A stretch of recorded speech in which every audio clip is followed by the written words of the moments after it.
Middle class படம் பார்த்தேன். அதாவது வந்து இந்த மாதிரி ஒரு பியூட்டிஃபுல் படம் வந்து ரொம்ப நாள் ஆச்சு பார்த்து. ஒரு நல்ல ஃபேமிலி என்டர்டெய்னர், நிறைய சிரிக்கலாம், நிறைய இமோஷன்ஸ் இருக்கு. குழந்தைங்கள்லேருந்து பெரியவங்க வரைக்கும் எல்லாருக்குமே ஒரு விஷயம் வந்து படத்துல இருக்கு. முனிஷ்காந்த் சார் சொல்லவே வேண்டாம், பிரில்லியண்டா நடிக்கக்கூடிய ஒருத்தர். இந்த படத்துல வந்து பிரிச்சிருக்காரு. Qureshi is there a dear friend. So ரொம்ப அழகான ரோல் அவருக்கும். சுற்றி இருந்து எல்லாருமே சூப்பராக பண்ணியிருந்தாங்க. முக்கியமாக ஒருத்தங்களை சொல்லணும்னா my dearest friend Viji. Viji is a brilliant actress. அவங்க வந்து ஒவ்வொரு வாட்டி ஒரு ஸ்கிரிப்ட் எடுத்து நடிக்கும் போது அவ்வளோ சந்தோஷமா இருக்கும். என்ன இந்த பொண்ணு இப்படி வந்து சூப்பராக நடிக்கிறாங்கன்னு. இந்த படத்தில் விஜயை பார்த்து இது வந்து தமிழ் சினிமாக்கு இந்த ஆக்ட்ரஸ் தேவைப்பா அப்படின்னு சொல்ற மாதிரி தான் இருக்கும். ஸோ ஏதோ வீடியோலாம் கொடுத்துருந்தாங்க, இதான் என் கடைசி படம் அப்படின்னா.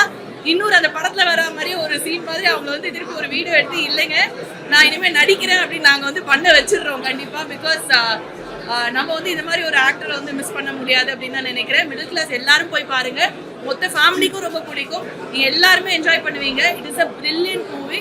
சந்தோஷமா வருவீங்க வரும்போது. தேங்க்யூ.